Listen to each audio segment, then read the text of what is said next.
27 નક્ષત્ર હોય છે અને એમાંથી સૂર્ય અને ચંદ્ર પસાર થતા હોય છે. એમાં સૂર્ય એક નક્ષત્રમાં આશરે 13 થી 14 દિવસ આસપાસ પરિભ્રમણ કરતા હોય છે. તો એમાં મેઘા નક્ષત્ર જ્યારે હોય અને એ સમય દરમિયાન સૂર્યનું પરિભ્રમણ એમાંથી થતું હોય એને મઘા નક્ષત્ર કહેવામાં આવે. અને એ મઘા નક્ષત્રમાં જે વરસાદ પડે અને એ વરસાદનું જે પાણી, જે નીચે પડેલું પાણી, એનો બહુ મોટો મહિમા છે. આ વર્ષે 13 તારીખથી 27 તારીખ સુધી, એટલે કે 13 ઓગસ્ટથી 13 ઓગસ્ટ સવારે 6:06 થી 27 ઓગસ્ટને સવારે 4:38 સુધી મઘા નક્ષત્ર રહેવાનું છે. આનો બહુ મોટો મહિમા છે.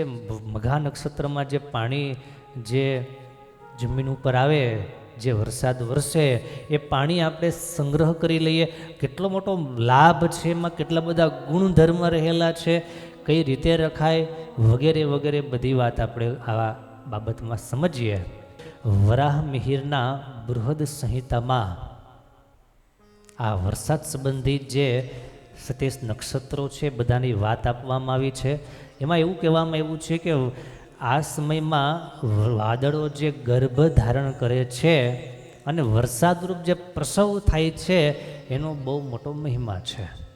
માટે મઘા નક્ષત્ર પૂર્વ ભાદ્રપદ, ઉત્તરા ભાદ્રપદ, પૂર્વાષાઢ, ઉત્તરાષાઢ, રોહિણીમાં વાદળો ગર્ભ ધારણ કરતા હોય અને સતભિસા, આશ્લેષા, આદ્રા, સ્વાતિ, મઘા આ બધા સમયમાં વાદળો જે ગર્ભ ધારણ કરે છે અને એનું જે વરસાદનું જે પાણી પડે એની વાતમાં આપણા કવિઓ લખે છે કે મેઘા કે વર્ષે માતા કે પરસે, મેઘા વર્ષા તો સોના વર્ષા.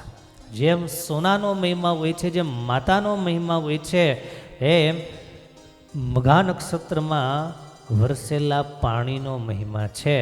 જેમ માતા પોતાના બાળકને પ્રેમથી ભોજન પીરસે છે, એમ મઘા નક્ષત્રમાં જે વરસાદનું પાણી છે ધરતીને તૃપ્ત કરે છે અને ધરતી ઉપર રહેલા જીવાત્માઓને તૃપ્ત કરે છે. કારણ કે એ પાણી સોના સમાન છે.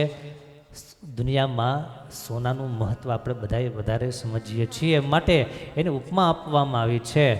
આ મઘા નક્ષત્રનું પાણી ગંગાજળ સમાન પવિત્ર માનવામાં આવે છે.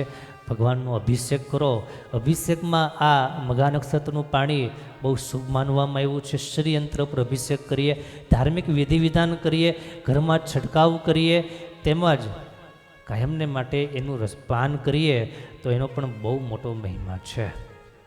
પાચન સંબંધી કંઈ તકલીફ હોય, પ્રશ્નો હોય, મુશ્કેલી હોય તો એ બધા પણ આ મઘા નક્ષત્રના પાણીનો વ્યવસ્થિત રીતે ઉપયોગ કરવાથી એ બધી તકલીફો દૂર થાય. મઘા નક્ષત્રમાં પડેલું વરસેલું પાણી અને પાણીને સરસ પવિત્ર ગરણાથી ગાળી અને એના ટીપા જો પણ આંખમાં નાખવામાં આવે તો ઘણા બધા રોગથી મુક્તિ થઈ શકે છે.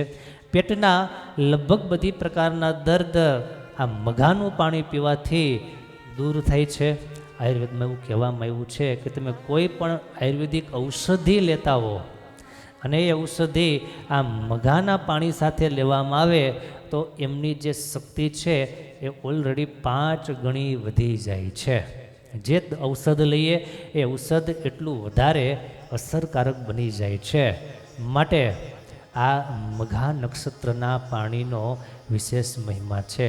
અપચો, ગેસ, એસિડિટી વગેરે બધી જ સમસ્યાઓ, બાળકોને પેટમાં કૃમિ થતી હોય તો આપણી લોક પરંપરા રહેલી છે. એક જૂના આપણા વડવાઓએ આપણને શીખવાડેલું છે કે મઘા નક્ષત્રના પાણીનો ઉપયોગ કરવો. હવે એક વાત ખાસ સમજીએ કે આ પાણી તાંબાના પાત્રમાં, પિત્તળના પાત્રમાં અથવા તો સ્ટીલના પાત્રમાં કે માટીના પાત્રમાં લેવાનો આગ્રહ રાખવો. બનતા સુધી પ્લાસ્ટિકના પાત્રમાં સંગ્રહ કરવાનું ટાળવું. અને આ મઘા નક્ષત્રમાં વરસેલું પાણી અને વ્યવસ્થિત જો સંગ્રહ કરવામાં આવે તો 12 મહિના સુધી તમે એને રાખો, એમાં જરાય બગાડ ન થાય, એમાં લીલ પેદા ન થાય, એ પાણી વિકૃત થતું નથી. આ બહુ આપણી નૈરી આંખે દેખાય એવી આ વાત છે. માટે મઘા નક્ષત્રનું પાણી છે એ આપણે પીવાનો આગ્રહ રાખીએ. હમણાં જ શરૂ થઈ જશે મઘા નક્ષત્ર, તો એ સમય દરમિયાન ભરી લેવું અનુકૂળતા હોય તો. પરંતુ એક ખાસ સાવચેતી રાખવાની છે, એ પાણી જ્યાંથી પસાર થતું હોય, જ્યાંથી પાઇપમાંથી આવતું એ પાઇપ અને તમારા ધાબા ઉપરથી આવતું હોય તો પહેલાં ધાબુ પાઇપ વગેરે પહેલાં ચોખ્ખા કરી નાખવા, અથવા તો વરસાદનું થોડું પાણી નીકળી જાય એ ચોખ્ખું થઈ જાય પછી એ પાણીનો સંગ્રહ કરવાનું શરૂ કરવું, જેથી કરીને એ પાણીમાં જે કાંઈ બેક્ટેરિયા જીવાત વગેરે બધું અંદર ભેગું થયેલું હોય એ બધું આપણને નડતરૂપ થાય નહીં. આજે પણ સાયન્સ આના પર ઘણા બધા રિસર્ચ કરે છે. મેઘા નક્ષત્રનું વાહન છે મોર. તો મોર છે એ પણ ભગવાનને બહુ પ્રિય છે. તમે જુઓ ભગવાનના મુગટ ઉપર પીછું કોનું ધરાવવામાં આવે? મોર પંખ ધરાવવામાં આવે છે. મોર છે એ નિષ્કામિતાનું પ્રતીક એક શાસ્ત્રોમાં બતાવવામાં આવ્યું છે. તો આ મોર મેઘા નક્ષત્રનું વાહન છે, માટે પણ એની એક વિશિષ્ટતા વધી જાય છે. એ જ રીતે આ સમય દરમિયાન વરસેલો વરસાદ એ ધરતી ઉપર પડે છે, તો ધરતીમાં એમ કે છે કે મેઘા વરસે તો સોના પાકે, યાને કે વરસાદ સારો થાય, આ એની ફસલ સારી થાય અને પછી જે ફસલ લે એ ફસલ પણ બહુ સારી અને ગુણવત્તાપૂર્ણ એ તૈયાર થાય છે. માટે આ મઘા નક્ષત્રના પાણીનો ભરપૂર ઉપયોગ કરી લઈએ. એમાં કોઈ વિશેષ ખર્ચો નથી, વિશેષ કાંઈ મંત્ર તંત્ર વિજ્ઞાન નથી. બસ એક આપણા પૂર્વજોએ આપણને જે આપેલું આ શિક્ષણ છે, અને વરાહ મિહિર એના તો ઘણા બધા એવા પ્રસંગો છે, ઘણી બધી એમની જ્ઞાનની વાતો છે કે જે આજે પણ સાયન્સ એને વિચારવા માટે મજબૂર થાય છે, એના પર રિસર્ચ કરવા પડે છે અને સ્વીકાર પણ કરવો પડે છે. તો આવી રીતે આ આપણું ઋષિ વિજ્ઞાન છે એને સ્વીકાર કરી, અને જો કે આખો વરસાદ જ સમષ્ટિ માટે, ધરતી માટે, જીવ પ્રાણી માત્ર માટે વરદાન રૂપ છે, કારણ કે વરસાદ એ ભગવાનનું વરદાન છે. તો એનો આપણે ઉપયોગ કરતા જ હોઈએ છીએ. એમાં પણ એક આ વિશિષ્ટ પ્રસંગ છે, માટે મેં કીધું. વાત બહુ નાની હોય, પરંતુ એમાંથી લાભ લેવાનો બહુ મોટો હોય છે.